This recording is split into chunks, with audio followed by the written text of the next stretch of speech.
નમસ્કાર, ન્યૂઝ 18 ગુજરાતીમાં આપનું સ્વાગત છે અને આપની સાથે હું છું મિત્તલ। નજર કરીએ વરસાદની આગાહી પર।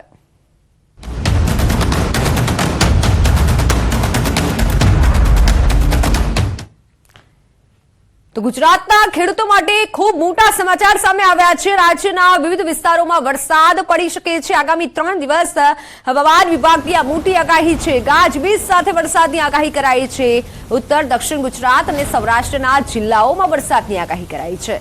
અમદાવાદ, ગાંધીનગર, આણંદ, ખેડા, દાહોદ, પંચમહાલ, મહીસાગર, અરવલ્લી, ભાવનગર, ગીર સોમનાથ, અમરેલી, ભાવનગર, જૂનાગઢ, પોરબંદર, દીવ, દમણ અને દાદરાનગર હવેલીમાં વરસાદની આગાહી કરાઈ છે। તો અમદાવાદમાં આગામી 3 દિવસ વાદળછાયું વાતાવરણ રહેશે। જન્માષ્ટમી પર વરસાદ વિઘ્ન બની શકે છે।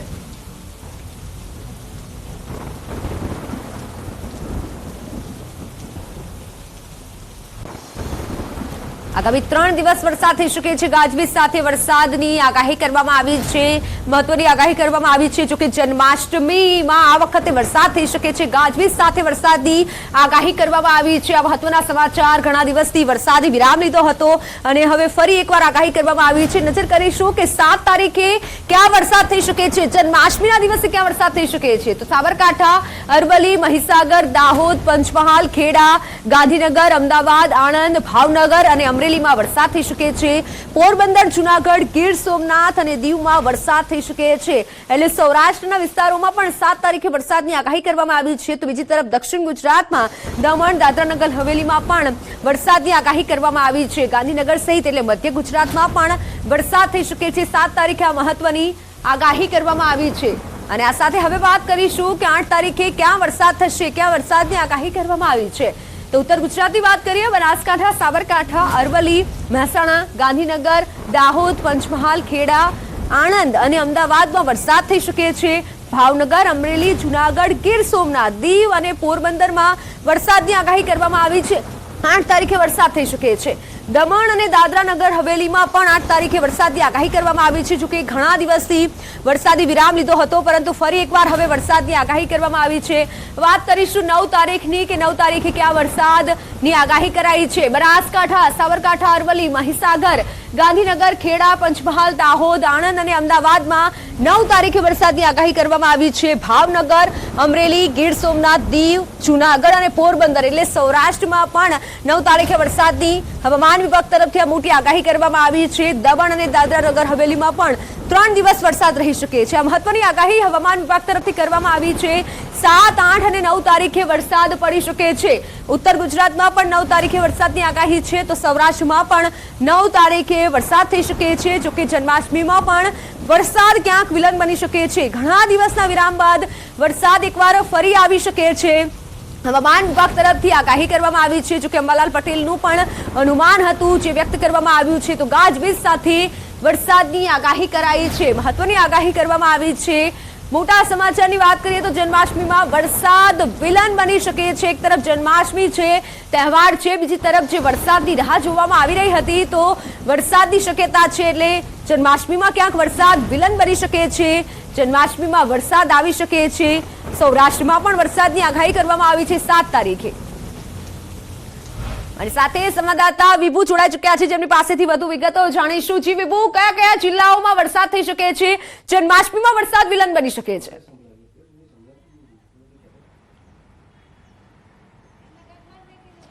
મિત્તલ, છેલ્લા કેટલા દિવસથી રાહ જોઈ રહ્યા છે કે વરસાદ થાય, કારણ કે ઓગસ્ટ મહિનો આખો જ કોરો નીકળી ગયો છે અને હવે સપ્ટેમ્બર મહિનામાં સારો વરસાદ થાય તેની સૌ લોકોને આશા છે। ત્યારે બંગાળની ખાડીમાં એક લો પ્રેશર સક્રિય થયું છે અને આ લો પ્રેશરને કારણે ગુજરાતના વાતાવરણ ઉપર અસર જોવા મળી રહી છે। ત્યારે હવામાન વિભાગ દ્વારા કહેવામાં આવ્યું છે કે આવતીકાલથી વરસાદની જોર છે તે વધી જશે। સાથે 30 થી 40 કિલોમીટરની ઝડપે પવન ફૂંકાવાનો છે અને તેની સાથે વરસાદ સામાન્યથી મધ્યમ વરસાદ રહેશે। તો 8 તારીખે છે દક્ષિણ ગુજરાતમાં પણ ભારે વરસાદની આગાહી છે તે કરવામાં આવી છે।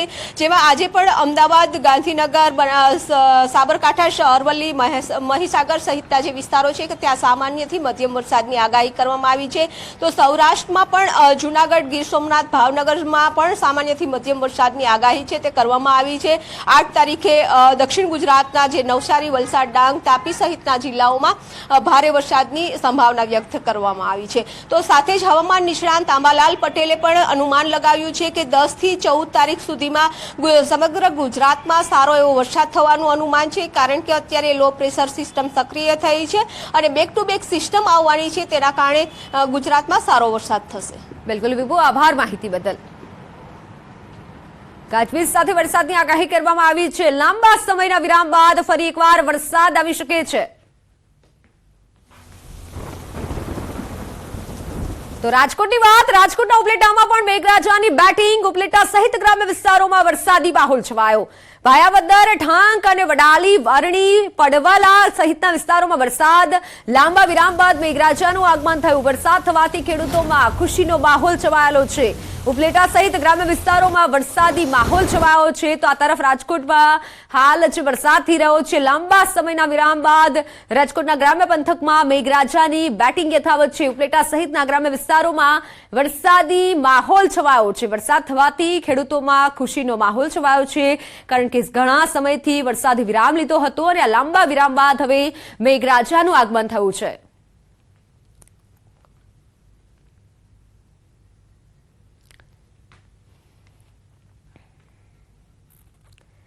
G20 પહેલા પ્રધાનમંત્રી નરેન્દ્ર મોદીએ moneycontrol.com ને પહેલો ડિજિટલ એક્સક્લુઝિવ ઇન્ટરવ્યુ આપ્યો છે, જેમાં પ્રધાનમંત્રી મોદીએ વિવિધ મુદ્દે વાત કરી છે.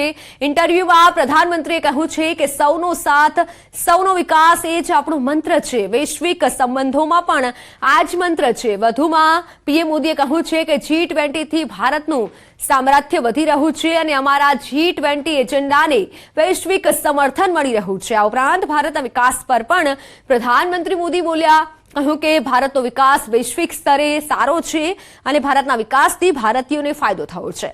રાજકીય સ્થિરતાના કારણે વિકાસને વેગ મળ્યો હોવાનું પીએમ મોદીએ કહ્યું. વધુમાં બોલ્યા કે વૈશ્વિક સમસ્યાઓનું સમાધાન જરૂરી છે અને દુનિયામાં ભારતની મહત્વની ભૂમિકા છે તથા સમાધાનના દરેક પ્રયાસોમાં ભારતનો સાથ પણ છે. દેશના યુવાનોને પીએમ મોદીએ ભારતની મોટી તાકાત ગણાવી અને કહ્યું કે આપણી પાસે 140 કરોડ લોકોની તાકાત છે. મોંઘવારી રોકવા અનેક પગલાં લીધા છે તેવું પણ પીએમ મોદીએ કહ્યું અને બોલ્યા કે અમારી સરકારે લોકોનું જીવન સરળ બનાવ્યું છે અને રક્ષાબંધન પર તમામ માટે એલપીજીની કિંમતો પણ ઘટાડી છે. આ સંપૂર્ણ ઇન્ટરવ્યુ આપ moneycontrol.com પર જોઈ શકો છો.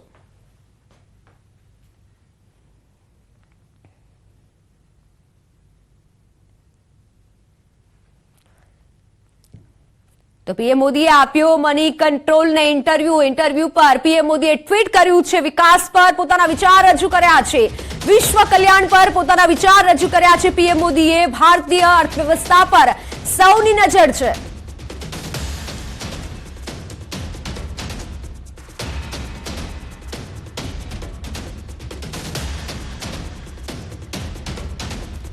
પીએમ મોદીએ મની કંટ્રોલને ઇન્ટરવ્યુ આપ્યો. ઇન્ટરવ્યુ પર પીએમ મોદીએ ટ્વીટ કર્યું છે. વિકાસ પર પોતાનો વિચાર રજૂ કર્યો છે. આ ટ્વીટ કર્યું છે.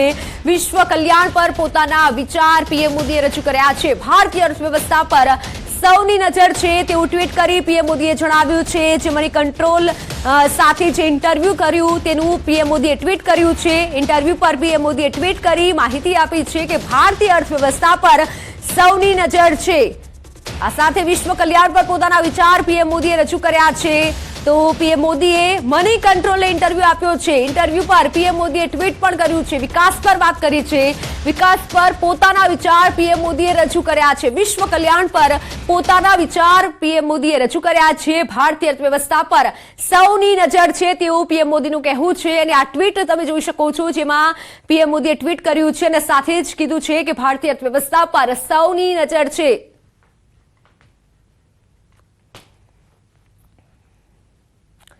વાત બનાસકાંઠાની કરીએ તો બનાસકાંઠાના પાલનપુરમાં કરોડોની લૂંટને અંજામ આપનારા 5 આરોપીઓ પોલીસના સકંજામાં છે. પાલનપુરના ચડોતર નજીક વેપારી પાસેથી 3 કરોડના સોના, ચાંદી અને હીરાની લૂંટ થઈ. અંદાજે 8 કિલો સોનું, હીરા અને ચાંદીની લૂંટ કરી લૂંટારુઓ ફરાર થયા હતા. ત્યારે પાલનપુરના ચડોતર નજીક કરોડોની લૂંટના કેસમાં નવા ખુલાસા થયા છે. અમદાવાદના ઋષભ જ્વેલર્સનો માલ લૂંટી અને લૂંટારુઓ ફરાર થયા હતા. ઋષભ જ્વેલર્સના 3 કર્મચારીઓ કારમાં દાગીના અને હીરા લઈ પરત ફરી રહ્યા હતા. ત્યારે ચરોતર બ્રિજ નજીક કાર અથડાવાના બહાને અજાણ્યા શખ્સોએ કાર રોકાવી હતી અને કારમાં ઘૂસી દાગીના લૂંટી અને ફરાર થયા હતા. તો ઘટનાની જાણ થતા એલસીબી સહિતની ટીમે ઘટના સ્થળે પહોંચી તપાસ હાથ ધરી હતી. 4 થી 5 શખ્સોએ સાથે મળી લૂંટની ઘટનાને અંજામ આપ્યો હોવાની માહિતી મળી રહી છે. સોનાના દાગીના લઈ ડીસા ખાતે વેચાણ કરવા આવેલા અને તેઓ પરત અમદાવાદ જતા હતા. તે વખતે ચડોતર બ્રિજ ઉપર કોઈ ગ્રે કલરની ઇનોવા ગાડી આવીને એમની ગાડીને આગળ ઊભી રાખી તેમાંથી 3 માણસો ઉતરી જઈ આમની ગાડીમાં બેસી જઈ તેમને ગઢ બાજુ લઈ જઈ અને તેમના મોબાઈલ તેમજ સોનાના દાગીના આશરે 10 કિલો ફરિયાદી જણાવતા હોય તેની લૂંટ કરી આ માણસો પોતાની ગાડીમાં ભાગી ગયેલ છે. મહત્વના સમાચાર સામે આવી રહ્યા છે. અમદાવાદથી અમદાવાદના આંગણિયા પેઢીનો કર્મચારી લૂંટાયો છે. આઈઆઈએમ બ્રિજ પાસે પટ્ટાવાળા પાસેથી 25 લાખની લૂંટ. અકસ્માત અંગે ઝઘડો કરી 25 લાખની લૂંટ કરી છે. સીજી રોડ પરથી કર્મચારી નીકળ્યો હતો. સિંધુ ભવન ઓફિસે જતા પહેલા લૂંટાયો છે. હાલ તો ગુજરાત યુનિવર્સિટી પોલીસે તપાસ શરૂ કરી છે.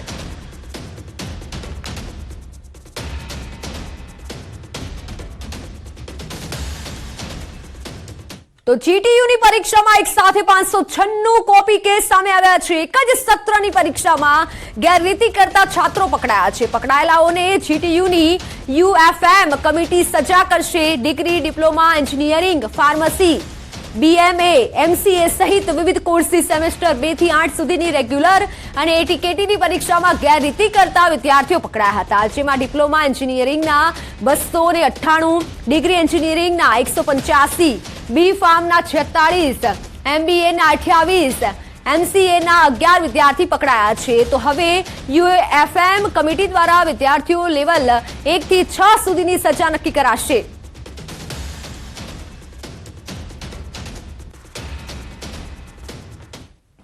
તો હવે વાત કરીએ તાલુકા અને જિલ્લા પંચાયતમાં કોણ બનશે સુકાનીની.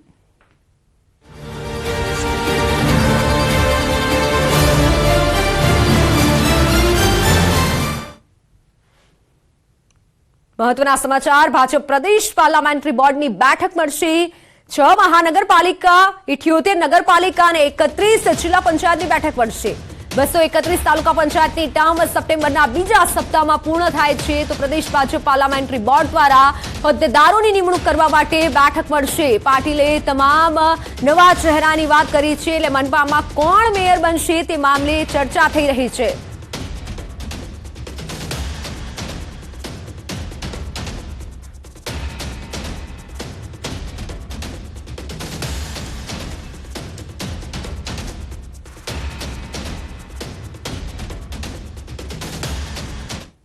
તો G20 સમિટમાં આવતા મોંઘેરા મહેમાનોનું જાજરમાન સ્વાગત કરવા રાજધાની દિલ્હી તૈયાર છે.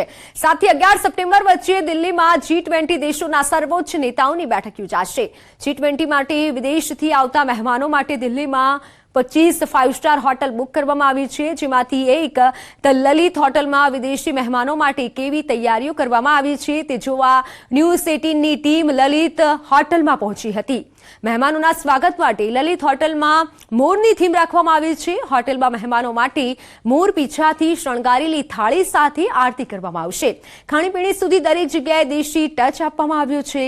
મહેમાનોને તિલક લગાવ્યા બાદ તેમને તુલસીની માળા પહેરવામાં આવશે. સ્વાગતમાં ભારતીય સંસ્કૃતિ અને પ્રતીકોનું ધ્યાન રાખવામાં આવ્યું છે. હોટલ લલિતમાં પ્રવેશતાની સાથે જ વસુધૈવ કુટુંબકમની થીમ પર બનેલો સેલ્ફી પોઈન્ટ જોવા મળશે. મહેમાનોને સ્પેશિયલ રાગી, જુવાર, બાજરો, સાંબા, કંગનીમાંથી બનેલી વાનગીઓ પીરસવામાં આવશે.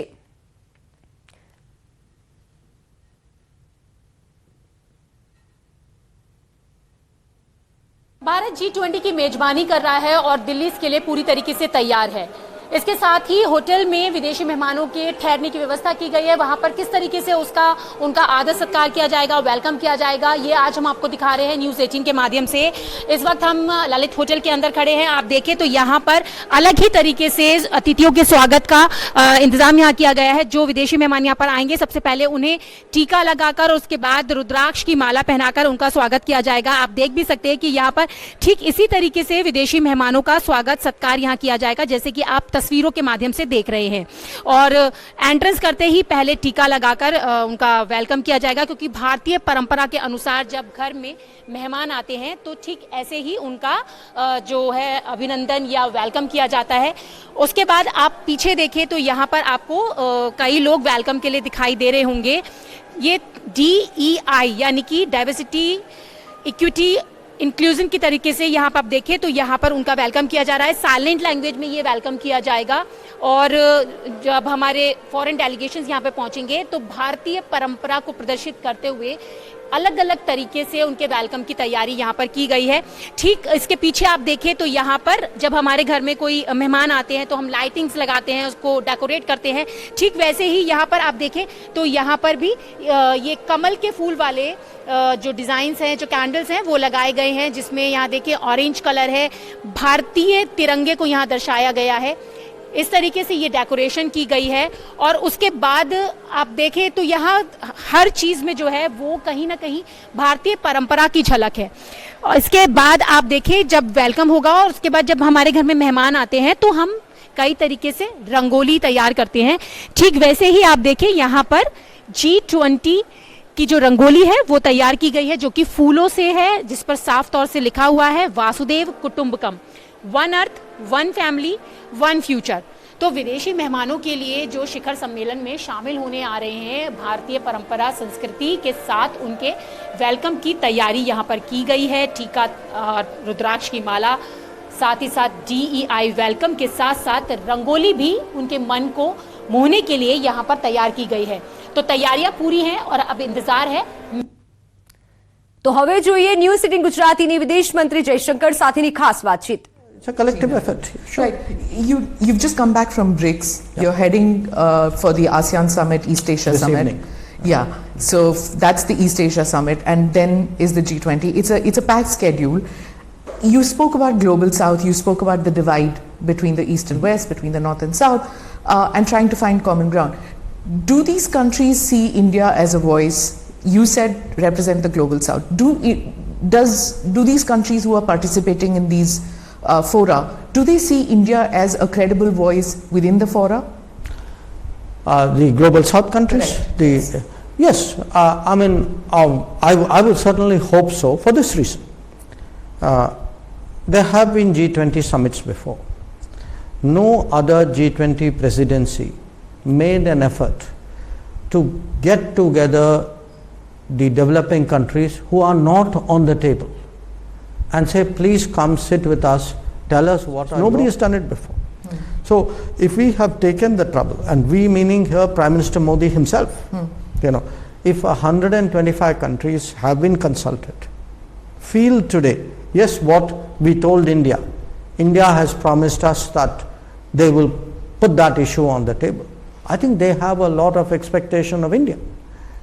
And as far as the rest of the G20 is concerned, they know that, look, we have always in G20, outside the G20, India has a reputation of being a very constructive player, you know, someone who bridges divides, who kind of somewhere helps to fix problems. So there's a lot of goodwill that we have, and again, I stress to you, I am confident that every one of the G20 coming to Delhi will understand the responsibility that they bear, will understand today that the other 180 countries of the world are looking to them to set directions, and that they cannot afford to fail them. Do these countries at any point of time feel that India has shifted its position, is leaning more towards the US than it used to? I know I sound like a dinosaur, but let me hark back on the non-aligned movement period, when we were considered absolutely, not leaning, and if at all leaning, then more towards the Soviet bloc, the former Soviet bloc. Do they see us leaning more towards the US now? No, I hate to confirm to you that you are being old-fashioned here. That it's really, I think, a very anachronistic way of looking at the world today. I think a lot of countries identify with India as a developing country. A lot of countries identify with India as a democracy. Many identify with India saying, okay, you know, it's a pluralistic country, we see many institutional, cultural similarities. So different people in the world identify with us. But do understand this point. G20 is not the arena for power politics. You know, I accept, I'm very, very conscious that diplomacy and international relations is a very competitive exercise. But even in diplomacy, there are occasions when you are competitive, there are occasions when you are cooperative. G20 is very much a collaborative forum. It is even countries who differ profoundly on many other issues. But their history, if you look at it, in G20 is to find something which brings them together. So we are trying to develop an agenda that if you look at resources for green development, for example, if you look at dealing with sustainable growth, if you're looking at plastics, if you're looking at biofuels, if you're looking at educational access, at nutrition, these should not be, and I don't think these are political issues. So what India's strategic... તો PM મોદીના Indonesia પ્રવાસ પહેલા મહત્વના સમાચાર સામે આવી રહ્યા છે. પીએમના દસ્તાવેજો પર ઇન્ડિયાના બદલે ભારત શબ્દનું લખાણ લખવામાં આવ્યું છે. પ્રાઇમ મિનિસ્ટર ઓફ ભારત તરીકે પીએમ મોદીના નામનો ઉલ્લેખ કરાયો છે. ઇન્ડોનેશિયા એશિયન ઇન્ડિયા સમિટ અને EAS સમિટ થશે.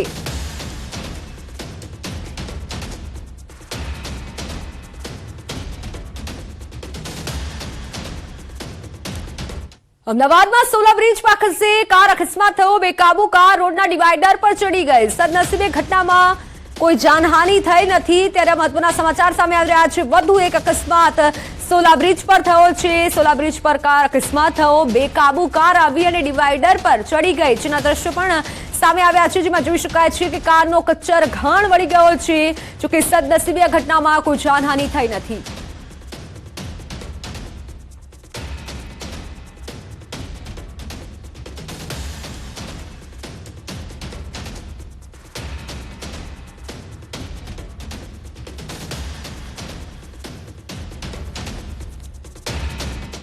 તો સમાચારોમાં હાલ સમય થયો છે વિરામનો.